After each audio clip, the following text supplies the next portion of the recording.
यहां मैं एक बात आपसे कहना चाहता हूं, ये कौन से युग की घटना है? सत्ययुग की घटना है। तभी आपको कहता हूं हर युग में हर युग है। तभी कल आपको कह रहा था हाय हाय आज ऐसा हो गया, आप कैसे भजन करें, समय बदल गया। ये सब बहाने मत बनाओ, ये सब राग आलापने का कोई लाभ नहीं है। जिसको भजन करना है, जिसको साधन करना है, इसको अपने कल्याण के मार्ग पर आगे बढ़ना है, अरे उसकी रक्षा करने वाले, उसकी व्यवस्था करने वाले, उसकी संभाल करने वाले भगवान हैं। और भगवान तो किसी युग के अधीन है नहीं, भगवान की कृपा तो किसी युग के अधीन है नहीं। मैं तो यही देख पा रहा हूं, और स्वयं को देखकर ये बात कह रहा हूं, आपको देखकर नहीं। मैं तो यही देख पा रहा हूं, ये सब बातें क्या है, बस मन के बहाने हैं। अब ऐसा हो गया, अब वैसा हो गया, कैसे भजन करें, पहले समय ऐसा था वैसा था। कुछ नहीं है, करना है तो चलिए, भगवान संभालने वाले हैं। और कल आपसे कह ही रहा था, मैं संभाल भी कैसी करते हैं, करे करऊं सदा तिनकी रखवारी, औखी घड़ी न वेखण देई। प्रभु संभाल रहे हैं। और एक और बात मैं आपको कहूंगा, भाई प्रभु अनुकूल हो जाएं, आप विश्वास मानिए, मेरी इस बात का आप विश्वास मानिए, प्रभु अनुकूल हो जाएं, आप कहीं रहो, किसी भी स्थिति में रहो, भीतर से आप सुख में ही हो, आनंद में ही हो, कोई झंझट नहीं है। भगवान अनुकूल हो जाएं। और भगवान अनुकूल नहीं है तो लियो, ये तीनों लोगों के अधिपति होकर भी किस गति को प्राप्त हुए। तो ये सत्ययुग की घटना है। इंद्र ने भगवान को अपने पक्ष में लेकर ये कार्य कराया। अब जो उनकी माता है वो दिन रात बैर की आग में जल रही है। अब उसका संकल्प ही एक है, जब तक इसके प्राण में नहीं ले लेती तब तक चैन से सोऊंगी नहीं। उसको दिन भर कोसती है। अब ये मन की स्थिति कौन से युग में है? सत्ययुग में है। अपने पुत्र को, अपने हरिभक्त पुत्र को अपार कष्ट देने वाला हिरण्यकशिपु कौन से युग में है? सत्ययुग में है। श्री राम जैसे पुत्र को वनवास देकर अपने पुत्र के लिए राजपाट की आकांक्षा, ये कौन सी युग की घटना है? ये त्रेता की घटना है। तो आप देखोगे, आप विचार करोगे, ये सब लीला चलती आई है भाई, चलती रहेगी। बड़ी बात है, इससे न्यारा होकर ही भजन हो सकता है। अब आप देखो इससे न्यारे कब होते हो? जब इससे न्यारे हो जाओ तभी सतयुग है। जब आप इससे न्यारे हो जाओ, सत्संग की कृपा से वो बुद्धि विवेक प्राप्त हो जाए, जब आप इससे न्यारे हो जाओ तभी आनंद है।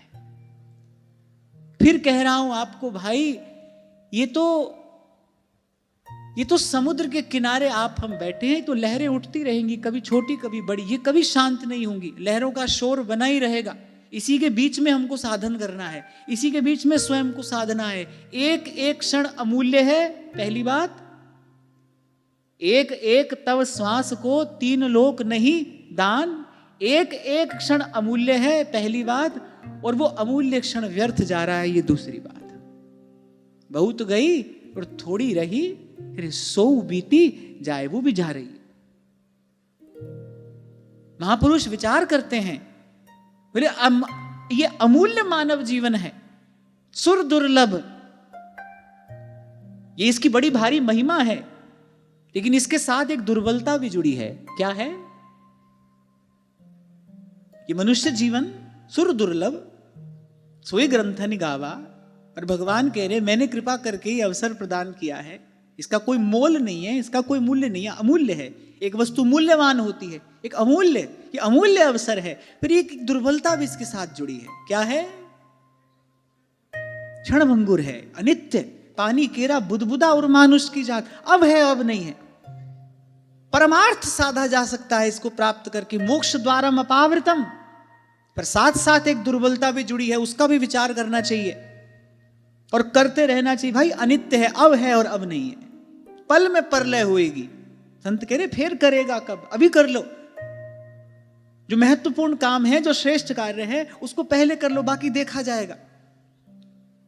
तो भाई इससे न्यारा होना है, और जब हो जाओ तभी आनंद है, तभी सतयुग है। तो अब उसने मन में ठान लिया, बोली ऐसा उपाय करूंगी जिससे ऐसा पुत्र प्राप्त हो जो इस इंद्र का वध कर दे। अब ऐसा उपाय करूंगी। पिछले ही प्रसंग में हमने श्रवण किया कि ये जो कामना है ये दुख का मूल है। अब देखो, पहले त्रिलोक विजयी 2 पुत्र प्राप्त हुए, उनकी क्या गति हुई? उससे उसने शिक्षा नहीं ली। अब वो पुनः उसी मार्ग पर आगे जाना चाहती है। जिस मार्ग पर चलकर पहले दुख पाया है उसी मार्ग पर फिर जाना चाहती है। यही जीव की दशा है, ये आपकी मेरी कहानी है। जिस संसार से बार बार ठोकर खाते हैं, बार बार उसी की ओर दौड़ते हैं, उसी से लिपटना चाहते हैं, भगवान से भी उसी को मांगते हैं। एक बार जिस मार्ग पर चल के दुख पा लिया, भाई गलती होना है तो कोई बड़ी बात नहीं है, गलती दोहराना ये छोटी बात नहीं है। मनुष्य हो, गलती होना बड़ी बात नहीं है, गलती दोहराना ये छोटी बात नहीं है। और मैं कहता हूं गलती हुई कुछ बुरा नहीं हुआ, आपसे भूल हुई, गलती हो गई, कुछ बुरा नहीं हुआ, कोई बात नहीं। लेकिन गलती से कुछ सीखे नहीं, ये बहुत बुरा हुआ। वो गलती आपको कुछ सिखा नहीं पाई, ये बहुत बुरा हुआ। क्यों? क्योंकि अब आप पुनः गलती दोहराएंगे, अब आप पुनः गलती दोहराएंगे। और अभी आपसे मैं निवेदन कर रहा हूं भाई, क्षणभंगुर जीवन है, पता नहीं आने वाली श्वास का अवसर मिले न मिले, ये तो कोई नहीं जानता है। तो जिस मार्ग पर चलकर पहले दुख पाया उसी मार्ग पर फिर जाना चाहती है। और ऐसी बुद्धि किस कारण होती है? जब जीवन में सत्संगति नहीं होती। सत्संग होगा तो विवेक जग जाएगा, विवेक जग जाएगा तो व्यक्ति अपनी भूल सुधार लेगा। फिर कह रहा हूं, भूल होना कोई बड़ी बात नहीं है, बुरी बात भी नहीं है, पर भूल सुधारी ना जाए ये छोटी बात नहीं है और बुरी बात है। और जिसके जीवन में सत्संग नहीं होगा उसके जीवन में विवेक नहीं हो सकता, और विवेक के अभाव में व्यक्ति गलती दोहराएगा ही दोहराएगा, पुनः पुनः वही करेगा। आज तक कर ही रहे हैं, जन्म जन्म से इसी संसार में भटक रहे हैं, गलती तो दोहरा रहे हैं। अपनी गलती सुधार ली होती तो इतने दयालु प्रभु हैं, राई के सम भजन को मानत मेरु समान, इतने दयालु प्रभु हैं, रंच प्रेम में अपन को हारत नवल किशोर, इतने दयालु प्रभु हैं, बिन सेवा जो द्रवय दीन पे राम सरिस को नाही। थोड़ा सा भजन करके प्रभु को पा लिया होता, ये जन्म जन्म का भटकना बंद हो गया होता। हम गलती दोहराते आए, और आज भी यदि सत्संग में निष्ठा नहीं हुई, जैसी श्रद्धा अपेक्षित है वैसी श्रद्धा रूपी संपत्ति अर्जित नहीं की,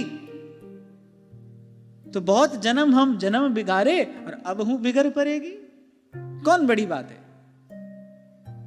इसलिए 2 दिन पहले आपको कह रहा था, हजार बात कहने सुनने से अच्छा है कुछ एक अच्छा काम करिए।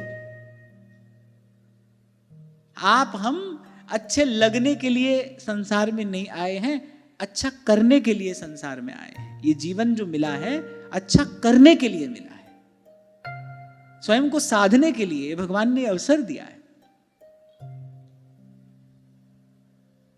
तो उसने कहा, भाई अब ऐसा उपाय करूंगी इंद्र को मारने वाला पुत्र पैदा हो।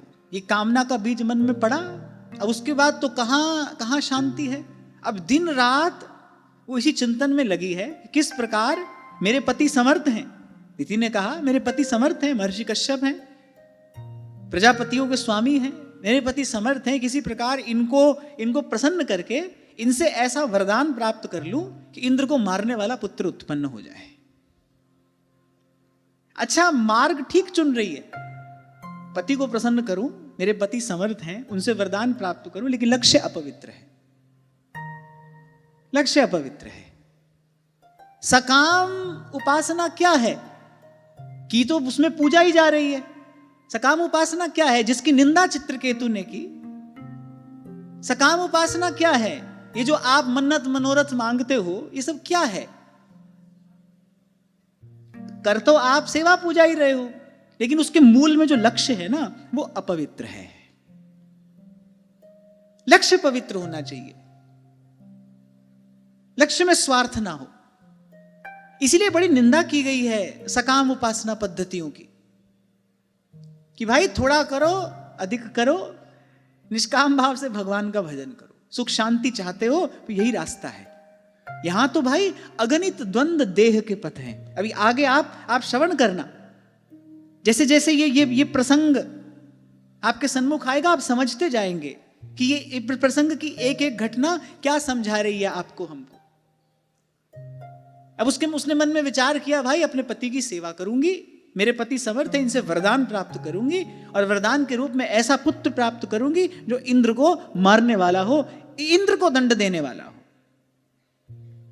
अब अपने पति के हृदय को, अपने पति के स्वभाव को तो वो जानती है। अब वो दिन रात लग गई सेवा शुश्रूषा में, सर्वथा अपने आप को पति के अनुकूल कर दिया, जिससे पति प्रसन्न हो जाए वो सब कार्य करती है। तपस्विनी की भांति अपना जीवन व्यतीत करती है, पति के सब कार्यों में उनकी सहयोगिनी बनी है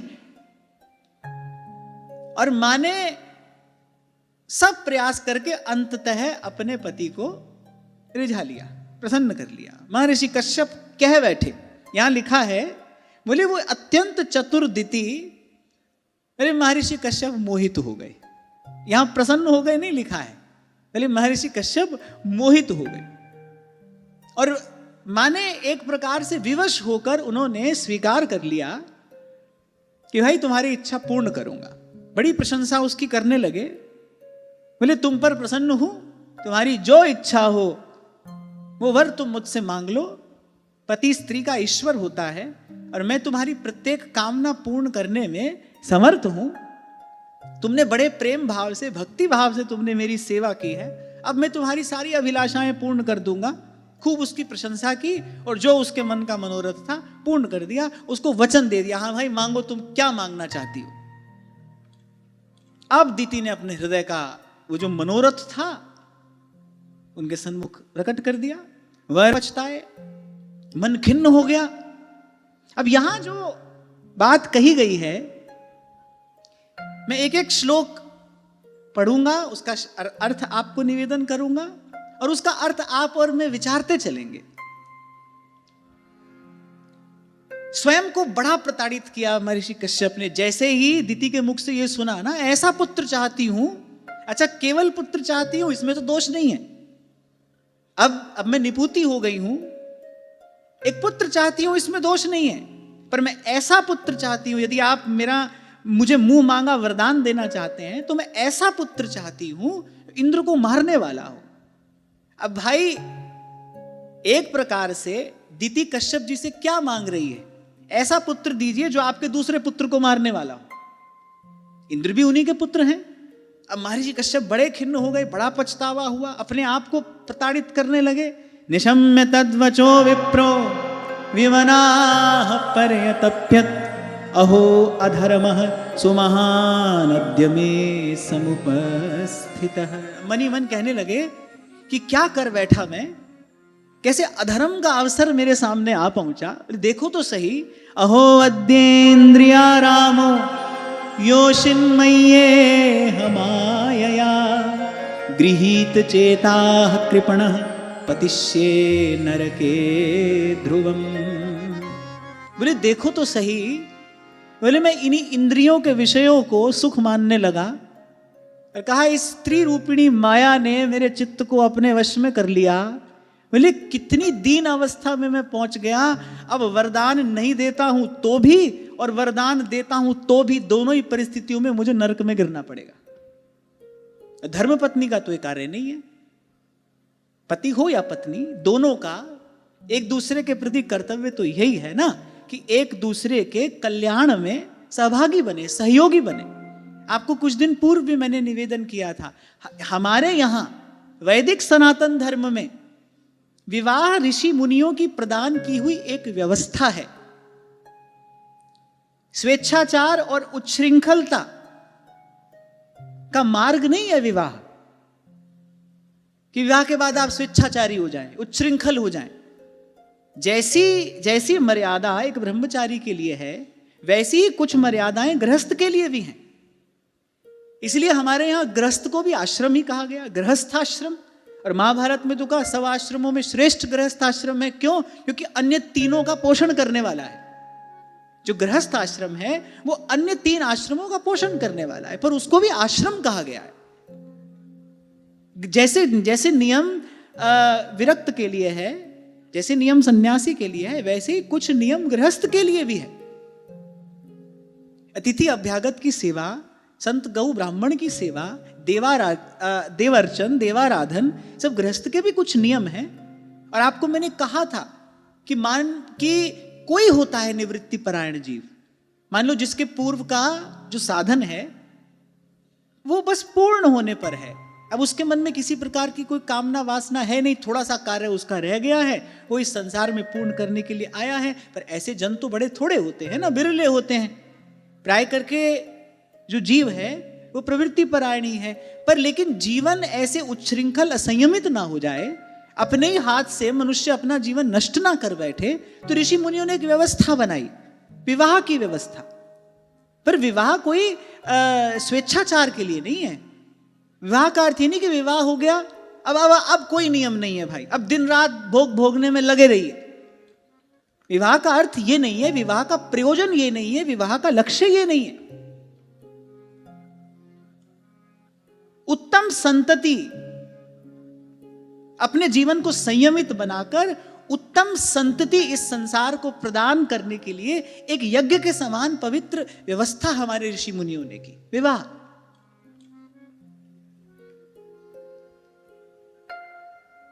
क्या कह रहा था मैं इससे पहले?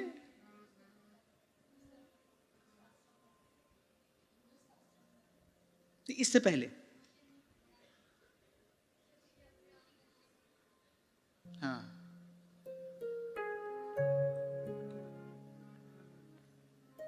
बह जाते हैं ना सब कथा के प्रवाह में।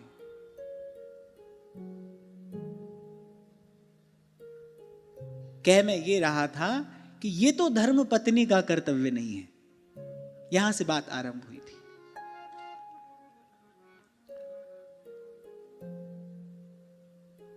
और आज के समय में आपको अच्छा माता, अच्छा पिता बनना है, उसका सूत्र क्या है? संतान जो कर रही है उसको करने दो। ये आज के समय में अच्छा माता पिता बनने का सूत्र है। पत्नी जो कर रही है उसको करने दो, ये अच्छा पति बनने का सूत्र है। पति जो कर रहा है उसको करने दो, ये अच्छी पत्नी बनने का सूत्र है। संबंध जीवन नष्ट करने के लिए नहीं होते। संबंध किस लिए है? ताकि भाई जो कार्य हम नहीं कर सकते उसमें हमारा कोई दूसरा सहयोग करे, जो दूसरा नहीं कर सकता उसमें हम सहयोग करें। संबंध बनाया ही किस लिए जाता है? कहीं किसी स्थान पर आप अपूर्ण हैं, कुछ ऐसा है जो आपके पास नहीं है और कुछ ऐसा है जो दूसरे के पास नहीं है। एक दूसरे के सहयोग के लिए, एक दूसरे की सहभागिता के लिए, वस्तुतः एक दूसरे के जीवन लक्ष्य को सिद्ध करने के लिए संबंध है। यही संबंध की उपयोगिता है। अपना जीवन नष्ट करने के लिए सब व्यवस्था थोड़ी है। पर आज समय यही है। अच्छा गुरु कौन है? शिष्य पर अनुशासन ना करे, उसको सही गलत ना बताए, उसकी भेंट ले ले और दोनों हाथ उठाकर उसको आशीर्वाद दे दे। आज बड़ा यही चारों तरफ देखने में आ रहा है। वृंदावन आ गए, अब तुम श्री जी के हो गए, बस अब पड़ जाओ वृंदावन में। अरे वृंदावन में पड़े रहने की विधि भी ध्रुवदास जी क्या बता रहे हैं? बस के वृंदा विपिन में इतनो बड़ो सयान, युगल चरण के भजन बिन निमिष न दीजे जान। ये नहीं पढ़ेंगे, ये नहीं पढ़ेंगे। रज तो उड़ लागे तनही पीवे जमुना तो है। वृंदावन में तो सोना ही अच्छा है और जगह से, ये पढ़ेंगे। उसी के पड़ोस में एक और बात लिखी है, आगे पीछे कुछ और भी कहा है उन्होंने, वो नहीं पढ़ेंगे। जीरन पट अति दीन लट हिये सघन सरस अनुराग, विवश सघन बन में फिरे गावत जुगल सुहागी। नहीं पढ़ेंगे। दूजे तीजे जो जुरे साख पत्र कछुआई, ताही में संतोष कर रहे अधिक सुख पाई। नहीं पढ़ेंगे। अच्छा गुरु बनना है तो ऐसे ही बनो, चेला से भेंट ले लो, दोनों हाथ उठाकर आशीर्वाद दो, बस कुछ नहीं करना है। ऐसे हमारी इंस्टॉलमेंट हमको तुम पहुंचाते रहो और हमसे आशीर्वाद का पैकेज लेकर जाते रहो। लोभी गुरु लालची चेला, दो नरक में हेलम हेला। अच्छे माता पिता वही हैं। हमारे माता पिता बड़े अच्छे हैं। भगवान सबको ऐसे माता पिता दे। क्यों अच्छे हैं? बोले कुछ कहते नहीं। कौन सास अच्छी है? बहू से कुछ कहे नहीं। कौन पति अच्छा है? पत्नी से कुछ कहे नहीं। माने जो आपके स्वेच्छाचार में आपका सहयोगी हो वो अच्छा है। युग है ना भाई, सब व्याख्याएं बदल गई। अब व्याख्या दुर्व्याख्या हो गई और दुर्व्याख्या ही सम्माननीय है। क्योंकि भाई कलयुग में शक्ति कहां रहती है? भीड़ में, संघ में। सरकार किसकी बनती है? जिसके पास बहुमत होता है। वो कैसे भी आया हो, छल कपट पाप करके कैसे भी आए, बहुमत आना चाहिए। तो ये कलयुग का धर्म है भाई। तो यहां कठिनाई बस अगर कोई है तो वो यही है, धारा के विपरीत आपको चलना पड़ेगा। धारा के विपरीत तैरने वाले तैराक को अधिक बल चाहिए, अधिक सावधानी चाहिए, तो धारा के विपरीत चलना पड़ेगा। तो हम ये बात कह रहे थे कि ये तो पत्नी का कर्तव्य नहीं है, ना ही पति का ही ऐसा कर्तव्य है। उनको बड़ा खेद हुआ, बड़े दुखी हो गए कि कैसे मैं इस माया से मोहित हो गया। अब मैंने वचन दे दिया है, वरदान दे दिया है मैंने, यदि अपना वचन पालन नहीं करता हूं तो असत्य भाषण के लिए नरक जाना पड़ेगा। और यदि इसको वरदान दे देता हूं तो क्या मैं स्वयं पुत्र हंता हो जाऊं? अपने पुत्र की हत्या का मार्ग क्या मैं स्वयं बना दूं? ऐसा पिता हो जाऊं? तो बेचारे बड़े खिन्न हो गए, बड़े दुखी हो गए। पर उन्होंने कहा, बोले दोष मेरा है, दोष किसी का नहीं है, दोष मेरा है जो मैं अपनी इंद्रियों को अपने वश में न रख सका और अपने सच्चे स्वार्थ और परमार्थ को न समझ सका।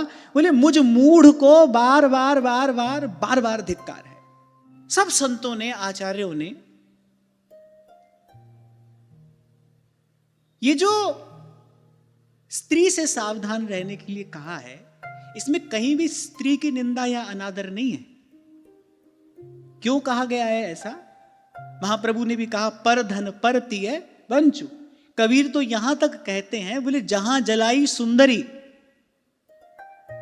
बोले जहां जलाई सुंदरी तहां जिन जाहूं कबीर। समझ गए? इतनी बात समझ में आई? बोले जहां किसी सुंदरी स्त्री का देह जलाया गया हो, बोले वहां मत जाना। जहां जलाई सुंदरी तहां जिन जाहु कबीर।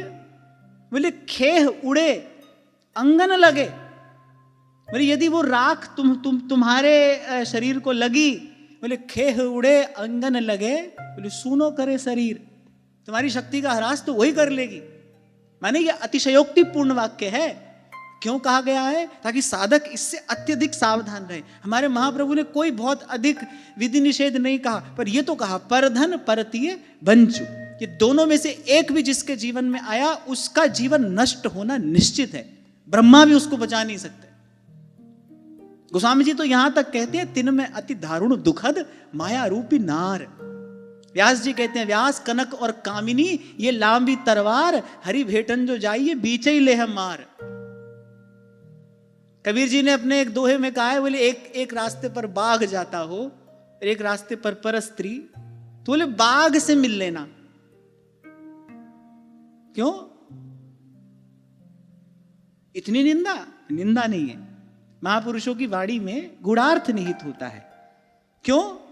बोले बाघ के पास जाओगे, बाघ झपटेगा, मार देगा, एक बार मृत्यु होगी, एक बार जन्म होगा। बोले वहां उसकी आसक्ति में पड़े, पता नहीं कितनी बार जन्म लेना पड़ेगा, पता नहीं किस किस योनि में भटकना पड़ेगा, वहां आसक्ति यदि हो गई। और आसक्ति होना निश्चित है। मैं जो आपसे कह रहा था, यहां कहीं भी स्त्री का अनादर या अवहेलना नहीं है। ये पुरुष की दुर्बलता बताई जा रही है। ये पुरुष की दुर्बलता है। और उस दुर्बलता का कारण क्या है? क्योंकि भाई उसको सबसे अधिक विषय सुख जो मिलता है वो स्त्री से मिलता है। सुखानुशयी राग है। जिस विषय से जितना अधिक सुख मिलेगा वहीं उतनी प्रगाढ़ आसक्ति होगी। तो कभी कभी माताएं बहनें इसको अपना अनादर मान लेती। नहीं, माताओं बहनों का अनादर नहीं है ये पुरुषों को जो इतना सावधान रहने के लिए कहा गया, ऐसे वाक्य स्त्रियों के लिए कम मिलते हैं हमारे यहाँ शास्त्र में। ऐसा उपदेश पुरुष को ही किया गया है। तो यहाँ कहीं भी माताओं बहनों की निंदा या अवमानना या अवहेलना नहीं है। ये पुरुष की दुर्बलता है, क्योंकि पुरुष को सर्वाधिक विषय सुख जो है वो स्त्री के संग से मिलता है। और जहां अधिक सुख मिलेगा वहीं सबसे गाढ़ी आसक्ति होगी। उससे छूटना मुश्किल है, मुश्किल नहीं, असंभव है। काम क्रोध मद लोभ खल प्रबल मोह कै धार। गोस्वामी जी कह रहे हैं तिन में अति दारुण दुखद माया रूपी नार। यहां तक हमारे यहां पर कहा गया, बोले मात्रा स्वस्त्रा दुहित्रा वा, श्रीमद् भागवत का वाक्य है, भगवान कह रहे हैं, बोले मात्रा स्वस्त्रा दुहित्रा वा ना विविक्तासनो भवेत। एक अवस्था के बाद तो बोले माता पुत्री बहन के साथ भी एक आसन पर नहीं बैठना चाहिए। बड़ी बड़ी सुंदर और बड़ी स्वस्थ पवित्र जीवन शैली हमें हमारे ऋषि मुनियों ने प्रदान की। भारत भूमि का ये दुर्भाग्य ही कहना चाहिए, एक तो ये बहुत बार पदाक्रांत हुई, आक्रमणकारी यहां आए, उनके कारण, उनके आक्रमणों के कारण, शासन सत्ता उनके हाथ में रहने के कारण यहां की परंपराएं दूषित हुई, विकृत हुई। और फिर आज के समय का, आज की स्थिति का तो कहना ही क्या है। अब तो एक प्रकार से पूरे विश्व का ही आक्रमण है। सारे संसार की बात देखो, सुनो, और फिर स्वेच्छाचारी मनुष्य हो गया है। क्यों हो गया है? क्योंकि शास्त्र गुरुजन के प्रति श्रद्धा नहीं है। मैंने कहा ना, आज तो अच्छा संबंधी वही है जो आपको कुछ कहे नहीं। बड़ी बड़ी अटपटी बात सुनने को मिलती है, कह रहे अच्छा मित्र वही है जो आपको जज ना करे। कहते हैं ना, अच्छा मित्र वही है जो आपको जज ना करे। अरे मैं कहता हूं मित्र का ही काम होता है जज करना। जज नहीं करेगा तो तुमको गलत तरफ जाने से रोकेगा कैसे? सही गलत का विचार ही नहीं करेगा तो आप गलत मार्ग पर जा रहे हो, आपको रोकेगा कैसे? जबकि मित्र का कर्तव्य तो यही है, कुमार्ग पर दूसरा जाता हो, गलत रास्ते जाता हो, जिस रास्ते पर जाने से चोट लगती हो, हानि का भय हो, उस रास्ते पर जाने से रोके। आज सभी संबंधों की व्याख्या यही हो गई, जज नहीं करे। हम जैसे हैं वैसे हमारे साथ रहे, हमारे साथ चले, वही अच्छा संबंधी है, वही अच्छा मित्र है। अब आपको बधाई हो भाई आपकी इन सब व्याख्याओं की। हमको तो कोई बहुत अधिक सरोकार इनसे नहीं है। हमको तो अपनी ये जो पुरानी परिपाटी है यही ठीक लगती है, यही ठीक लगती है।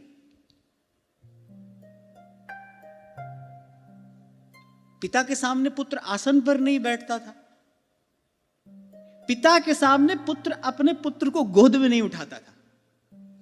क्यों? बोले बाप के सामने बाप बन के कैसे खड़ा हो जाऊं। आज भी ब्रज के गांव में आप चले जाइए, कहीं ना कहीं आपको ऐसा दृश्य देखने को मिल जाएगा। पुत्र अपने पुत्र को अपने पिता के सामने गोद में नहीं उठाएगा कि मैं अपने पिता के सामने पिता बन के कैसे खड़ा हो जाऊं। भगवान के सामने भगवान बन के खड़ा हुआ जा सकता है? नहीं। गुरु के सामने गुरु बन के खड़ा हुआ जा सकता है? नहीं। मातृदेवो भव पितृदेवो भव, बोले पिता के सामने पिता बन के कैसे खड़े हो जाएं। और आप कहो अरे पुरानी बातें हैं, पर ओल्ड इज गोल्ड, ये भी आप ही कहते हो। पुरानी बातें हैं पर इनमें सार है, सुख शांति के सूत्र इनमें छिपे हैं। इसलिए मैंने कहा कि कोई बात नहीं, हम पुरानी सोच के सही, पर हमको ये पुरानी जीवन शैली ही प्रिय है।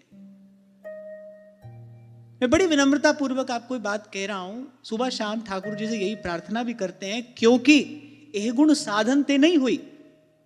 ऐसा तो बिल्कुल नहीं कह सकते कि हम अपने जीवन को ऐसा बना लेंगे। यह गुण साधन ते नहीं हुई, तुम्हारी कृपा पाओ कोई कोई। और ऐसा भयंकर समय है भाई, हम कैसे बच जाएंगे? प्रभु की कृपा ही बचा सकती है, अपने बल से तो हम बच नहीं सकते। जय राखे रघुवीर ते उबरे तही काल महा। तो ठाकुर जी से प्रार्थना करते हैं, वजन कम हो अधिक हो, पर बस आपकी कृपा दृष्टि रहे, ये जीवन पवित्र रहे बस। संत कहते हैं मैंने वो बहुत अधिक नहीं किया जो करना चाहिए था, पर मैंने वो नहीं किया जो नहीं करना चाहिए था। इसी को श्री स्वामी रामसुखदास जी महाराज ने निषेधात्मक साधन कहा। और इसको करने के लिए अधिक बल, अधिक शक्ति, अधिक सजगता, अधिक सावधानी की अपेक्षा है। सब मिलाकर कह दूं तो निषेधात्मक साधन करने के लिए सतत सत्संग की आवश्यकता है। क्योंकि भाई बड़ी प्रबल पवन बह रही है, कब किसको उड़ाकर कहां ले जाए, कहां पटक दे, कुछ कहा नहीं जा सकता है। सोशल मीडिया थोड़े दिनों में आपको भगवान घोषित करवा देगा, सिद्ध हो जाओगे आप। प्रसिद्ध होते ही आप सिद्ध हो गए। पहले सिद्ध प्रसिद्ध होते थे। पहले के समय में पहले लोग सिद्ध होते थे तपस्या करके, फिर प्रसिद्ध हो जाते थे, सिद्धि से प्रसिद्धि हो जाती थी। आज प्रसिद्ध होते ही सिद्ध हो जाते हैं। पहले साम दाम दंड भेद लगाकर प्रसिद्ध हो गए, कोई मुश्किल बात नहीं है, धन खर्च करो आप भी हो जाओगे, सब व्यवस्था है, अर्थ प्रधान युग है। पहले प्रसिद्ध हो गए, प्रसिद्ध होते ही सिद्ध हो गए। जब कोई जानता नहीं था तब कुछ नहीं थे, आज सब जानते तो सिद्ध हो गए। आपका वाक्य भगवत वाक्य है, ब्रह्म वाक्य है, तो तमाशा है भाई, चलता रहेगा। खैर छोड़ो, हम अपनी बात कर रहे थे। हमको वही प्राचीन जीवन शैली प्रिय है जो हमारे ऋषि मुनियों ने जो मार्ग हमको प्रदान किया, जिस मार्ग पर चलकर श्रेय की प्राप्ति की जाती है, जिस मार्ग पर चलकर भगवत चरणारविंद की विमल सन्निधि में पहुंचा जाता है। अब यहां तो ये कहा गया मात्रा स्वस्रा दुहित्रा वा न विविक्तासनो भवेत। क्यों? बोले बलवान इंद्रिय ग्रामो विद्वान समपि कर्षति। क्यों? क्योंकि बोली इंद्रियां बड़ी बलवान हैं, मन अतिशय चंचल है, इंद्रियां बड़ी बलवान हैं, और फिर ये माया का प्रबल पवन है, ये दूषित समय है। अरे कब मन को कहां ले जाकर पटक दे, कहां नहीं जा सकता। तो अपनी ओर से सावधानी रखे, अपनी ओर से सावधानी रखे, जितनी रख सके उतनी रखे। और बाकी तो मैंने कहा प्रभु डोरी हाथ तुम्हारे, डोर प्रभु के हाथ में है। पर ये बहाने मत बनाओ, हम तो वृंदावन आकर पड़ गए, अब तो श्री जी करेंगी जो करेंगी, करवा लो। हमको तो भाई ये जो बात महापुरुष कह रहे हैं, जो सच्चास्त्र कह रहे हैं, अरे श्री जी जो करेंगी वो करेंगी, श्री जी ने जो करना था कर दिया। तुम कह रहे हो हम तो यहां आकर पड़ गए, श्री जी जो करेंगी वो करेंगी। अरे करेंगी क्या, तो जो करना था उन्होंने कर दिया। मानुष तन वृंदा विपिन रसिकन संग विवि रूप, ये कर दिया श्री जी ने, और क्या करेंगी। उन्होंने अपना कार्य कर दिया, अब तुम करो तुम्हारे हिस्से का काम, हम करें हमारे हिस्से का काम।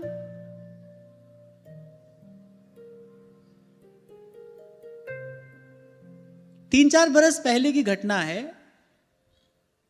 कौन माता बहन मैं तो जानता भी नहीं, बार बार पत्र लिखकर भेजे, हमको 2 मिनट आपसे मिलना है, और बड़े बड़े शब्दों में लिखा हो एकांत में मिलना है। मैंने कहा लियो खुला नरक का द्वार, भगवान बचाए, बचाए रखे, बचाए रखे। ये जो आपका एकांत यही बता रहा है आपकी मन की वृत्ति क्या है, कैसी है। क्यों मिलना है भाई, यहां बैठे हैं, जो बात कहनी है कहो, हम सुन रहे हैं, समझ में आ जाएगी तो उत्तर दे देंगे।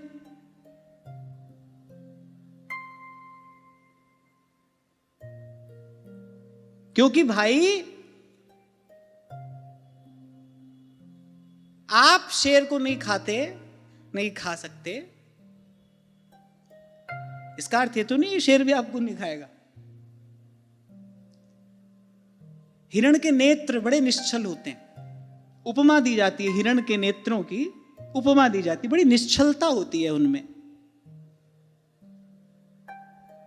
सिंह जब झपटता है उस पर, उसके नेत्रों की करुणा, उसके नेत्रों की निश्चलता देखकर उसको छोड़ तो नहीं देता, उसका आहार है, करता है। ऐसे ही विकार है, एक ही तरीका है, सावधानी, बस इससे बचने का और कोई उपाय नहीं है, इससे बचने का कोई उपाय नहीं। अब यहां देखो ये कथाएं हम सुन रहे हैं, वहां महाप्रभु कह रहे पारासर सुर इंद्र कलप कामिनी मनफंद्या। पराशर कौन है? भगवान के पिता, भगवान वेदव्यास के पिता हैं वो।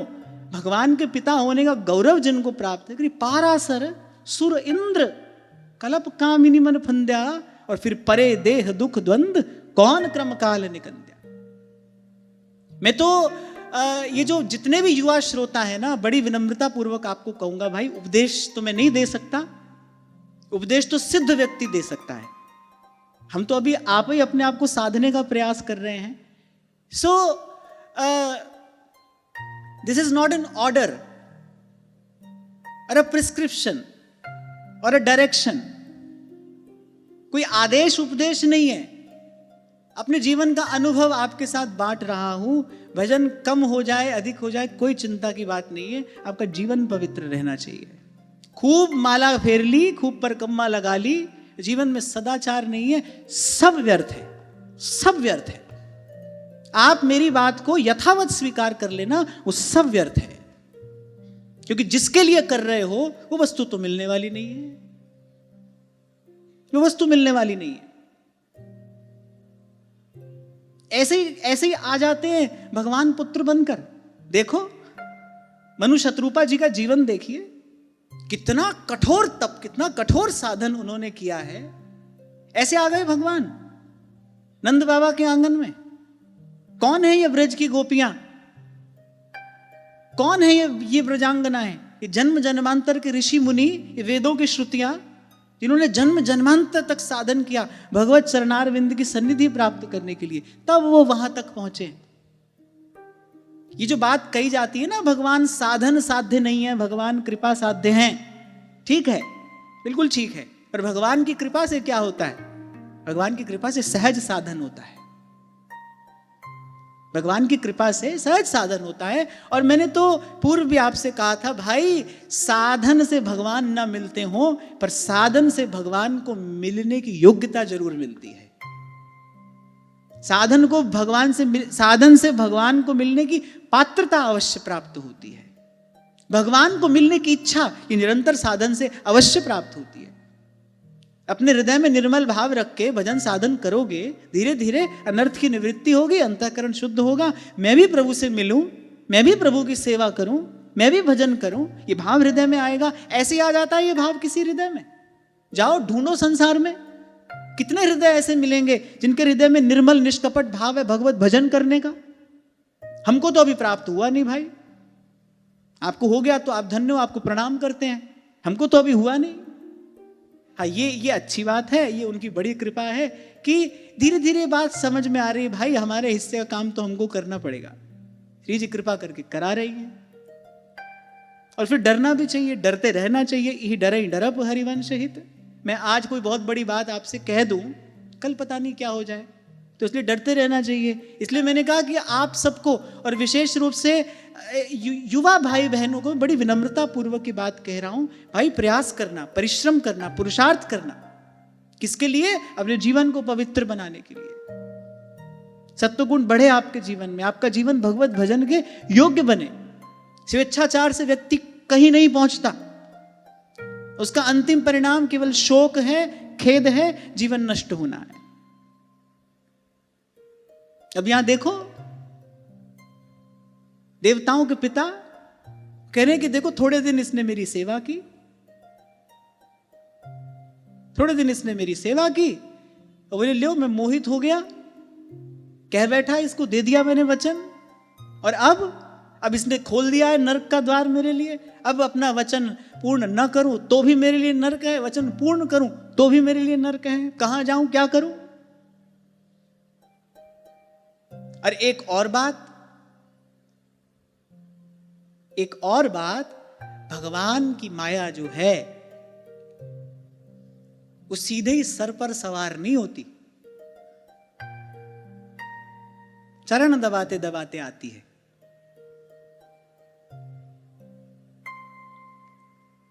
जो डुबाने वाला पानी होता है ना, वो सर से नहीं पांव से डुबाता है।